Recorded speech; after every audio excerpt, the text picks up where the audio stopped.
शुरुआत में राहुल गांधी की आज के प्रेस कॉन्फ्रेंस को सुनाया है, तो मैं चाहता हूं आप पहले संबित पात्रा उसका जवाब दें।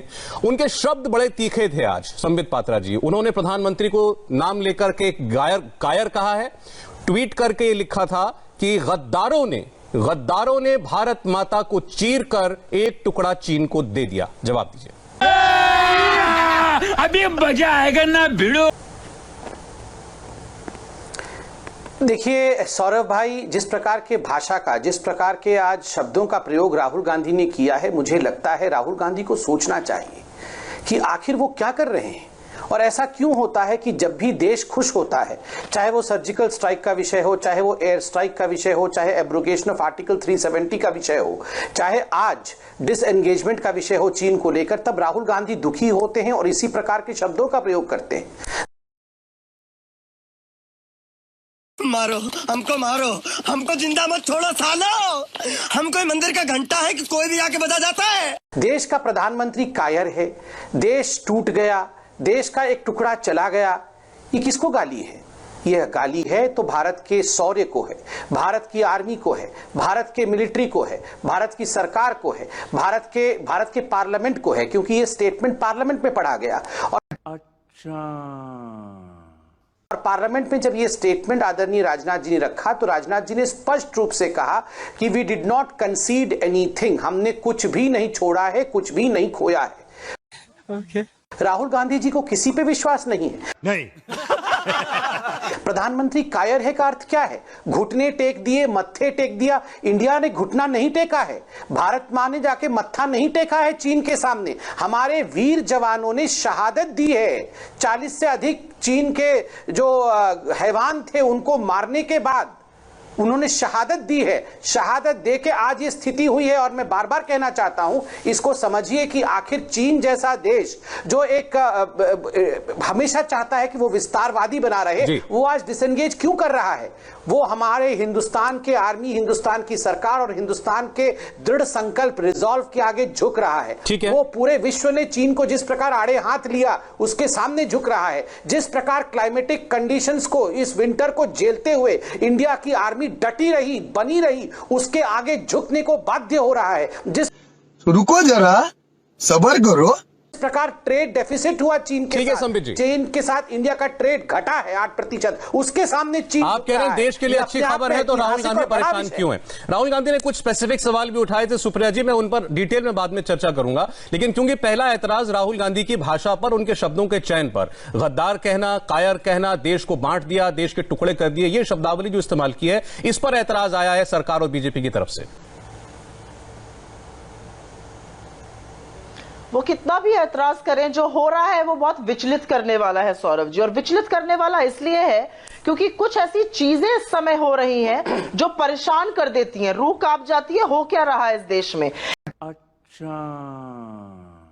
इस देश में राष्ट्रीय सुरक्षा को खिलवाड़ और सुर्खियां बटोरने का एक जरिया मात्र बनाया जा रहा है, जो मुझे लगता है अत्यंत गलत है। ये पाप है और देशद्रोह है। और मैं और भी कड़े शब्द का प्रयोग कर रही हूं।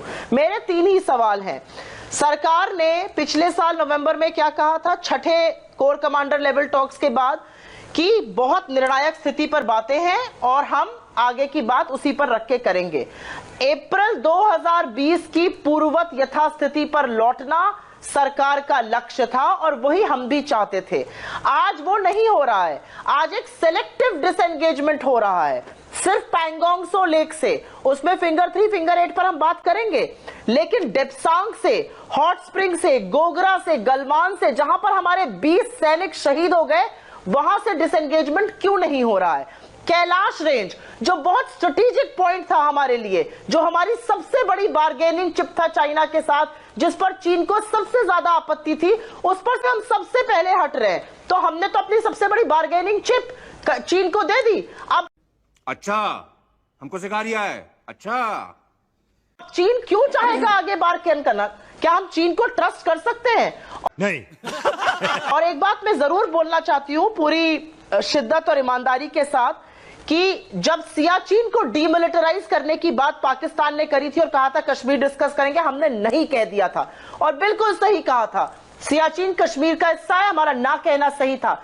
यहां पर हमने पैंगोंग सो को हाँ कह दिया है, और बाकी सारी जगह पे चीन अभी 18 किलोमीटर तक अंदर घुसा हुआ है तांग में, जो हमारे लिए ऑपरेशनली इंपॉर्टेंट है। वहीं से सियाचिन की सप्लाईज जाती हैं। अच्छा। और इन सब बातों की 100 बात की एक बात यह है कि प्रधानमंत्री ने जून और सितंबर 2020 में देश के सामने भ्रमित करने वाला सफेद सपाट झूठ बोला था कि कोई घुसा हुआ नहीं है। डिसएंगेजमेंट का मतलब ही है कि आप फोर्टिफिकेशंस हटा रहे हैं, घुसे हुए लोग वापस जा रहे हैं। चुप हो जा सातवीं, फिर चुप। मेरी आवाज इको आ रही है, इसको फिक्स करिए प्लीज। नहीं, इको ठीक कर दीजिए। आपने जो बातें कही हैं इस पर फैक्चुअली कई सारे सवाल उठते हैं, लेकिन मैं जब चाहूंगा संबित पात्रा इसका पहला जवाब दे दें।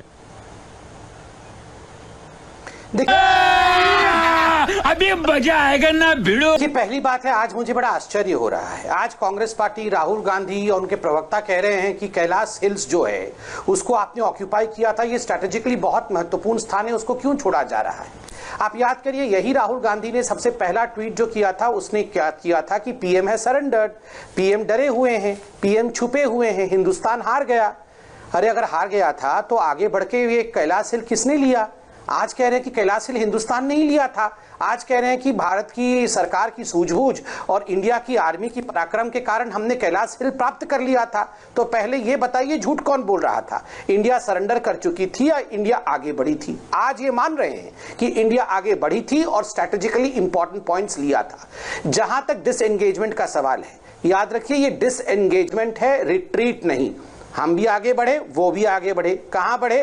क्या एलएसी को पार करके बढ़े? बिल्कुल नहीं। एरिया ऑफ डिफरेंट परसेप्शन, अर्थात जो एलएसी होता है, एलएसी के 2 किलोमीटर इस तरफ और एलएसी के 2 किलोमीटर उस तरफ, दोनों तरफ एरिया ऑफ डिफरेंट परसेप्शन होता है।